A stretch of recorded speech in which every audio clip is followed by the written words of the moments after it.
Thanks for staying with us. Living in 2017, the number of options we have when making a decision are vast, whether it be from where to buy your groceries to what phone you should buy. Research shows that when we are given too much choice, it leaves us more unsatisfied, as there's always that worry in your mind that you could have done better. So psychologist Allison Keating joins us now to discuss. Good morning, Alison. Good morning. This is something that we've been chatting about throughout the morning. I would have thought initially choice is good, but not necessarily good for our mental health and our well-being. I mean, it does seem to make logical sense that the more choice we have, especially in kind of Western society, that's what we're going for, isn't it? More freedom, more choice. But it seems that the paradox of choice is that the more choice you have, that it sometimes can create like decision paralysis, that you have so many choices that you're standing there going, which one will I go for? Like if you take, say, the options of a product and they're coming up and they're giving you the spiel and they're giving you 5, 6, 7 options, like there's a cut-off point at 5, seemingly, that when they're giving you so much information and yet it's somewhat vague, that your brain just goes into kind of this paralysis, so the choice can become overwhelming. And then even if you make a choice on that product, that you leave, and then a couple months later the new shinier version comes out and it's like, God, why didn't I get that? So there's less satisfaction. So at quite an interesting level, when we look at mental health rates in the last, say, 50 years, there is correlations between mental health going down, anxiety, depression, when we think, I could have done better. And this goes across the board to relationships, to everything that we're doing in our lives, our work. It's like the grass is always greener. So that sense of less satisfaction. Isn't that the fundamental kernel of this? It's expectations. If your expectations are higher, if you think I can do better, if you think this, this career, I don't want to work in the coal mine or the mill. I want to go off and, be an actor on Broadway. And you apply that to relationships and, everything in your life. It's expectation that you can do better that causes you to feel unhappy. Is that right? It's really interesting. I found during the boom, more and more affairs. People were not talking about having more affairs, but, and I thought it was because the opportunity was there were more options, there were more choices, and people always felt they could do better. And it's very interesting, for all the negative things that happened in the recession, people did hunker down a bit more and recognise, actually, I need to value the relationship that I'm actually in. And it's just about, we do live in a very consummate society where everything is get the next new shiny thing, and our brains love the next new shiny thing. So, I mean, there's a very commercial aspect to people being able to get our attention and to distract us with the new thing that you should be desiring. But going back to what Tommy just mentioned there, shouldn't we be striving to better ourselves? Shouldn't we want to have more? The better job, the promotion, travel abroad? I mean, is that not part of living in a democratic society, that we have these opportunities available to us and we're trying to better ourselves? I totally understand what you're saying.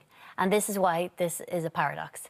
Because it seems that, as you're saying, the more we raise our expectations, there is a relationship between our mental health going down. And in a way, I totally know what you're saying, but that word is so important, striving.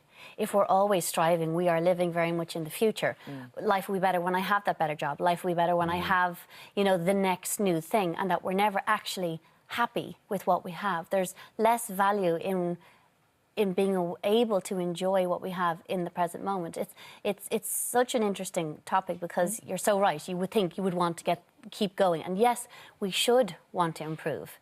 But I think that takes a lot of effort, and that's normally slow. Okay. Whereas the paradox of choice, I suppose there's an aspect of when it's been driven to have the quick.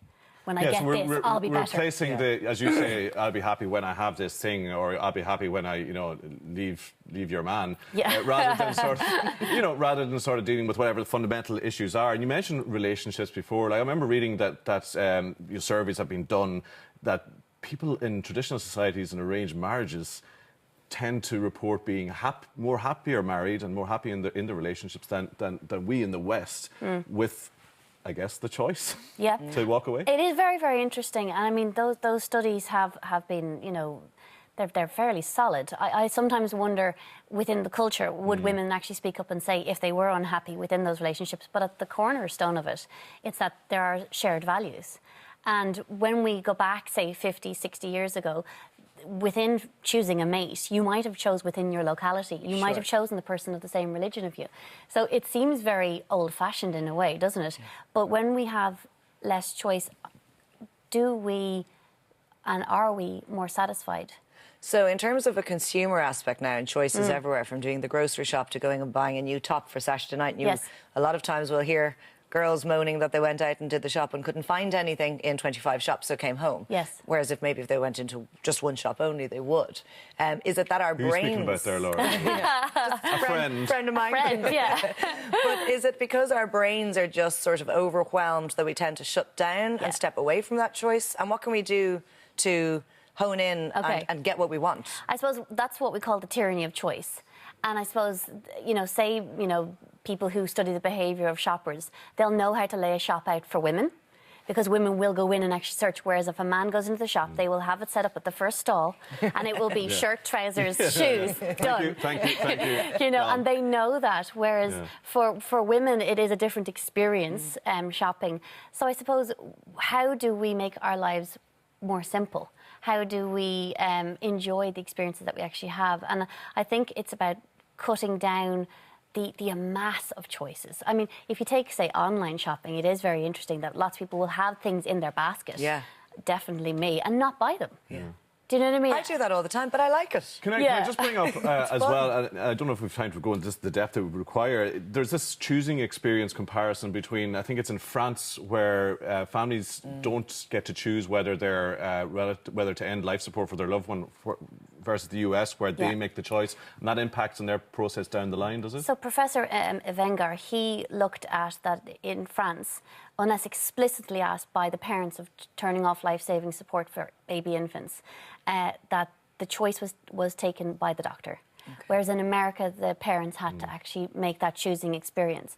They found afterwards, so the responsibility in a way goes back to the parents. And even though that choice was going to have to be made, the fact that the parents made that choice, it made it much more difficult to go through the grieving process, because they were always thinking, what if? Yeah. A horrible, feeling of, God, what if I made the wrong decision? So when we look to choice, there is a very important aspect to recognising that in healthcare, where maybe the doctor used to make that decision, that responsibility goes back onto our shoulders. In general, though, Alison, and we have to wrap it there, it's to be happy with good enough, even if he's sitting there in a string vest, picking his nose. I'm not sure I'd go that far, to be quite honest.